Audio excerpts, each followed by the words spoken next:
So bear market. What constitutes a bear market? How do you trade it? And of course, what does it mean for the broader terms of investing? All right, so a bear market.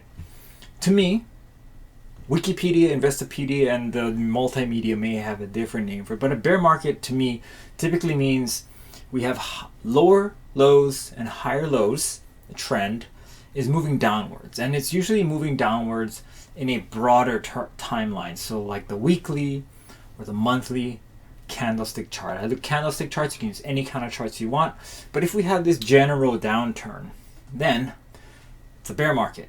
Let's draw it. Bear market. We're down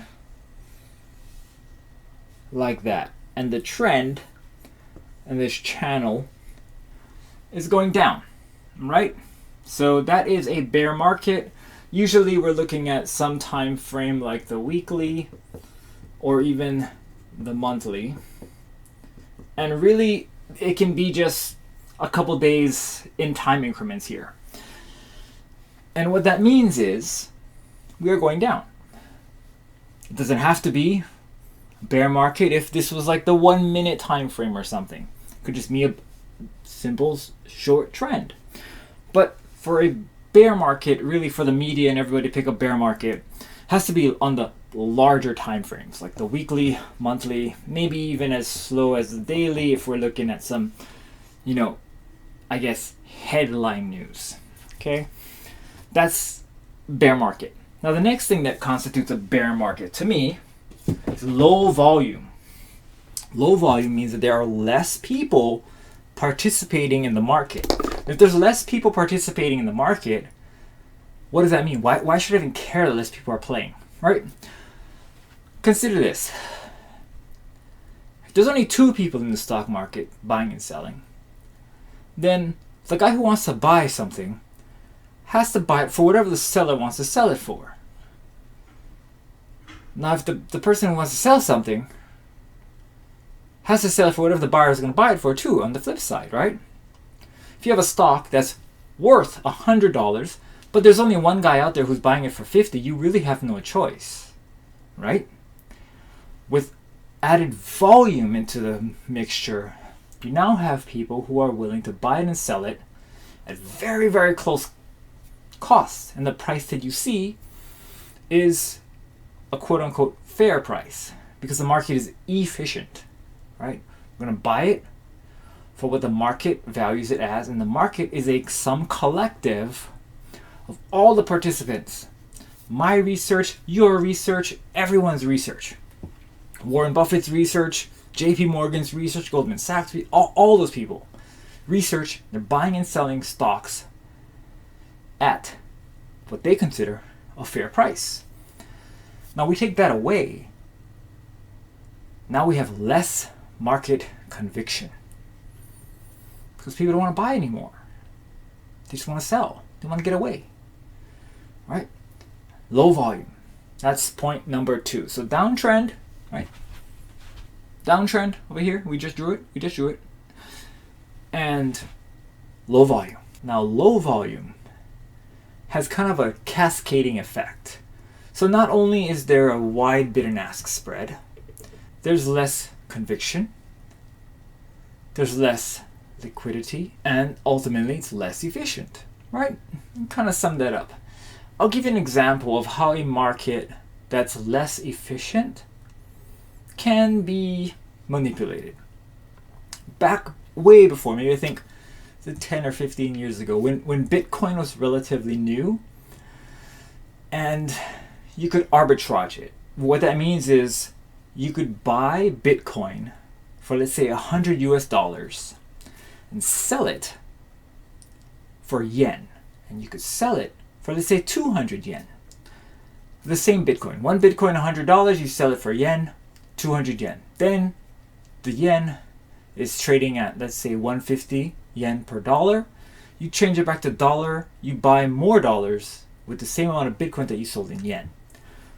I know, we get to draw again. This thing's becoming useful.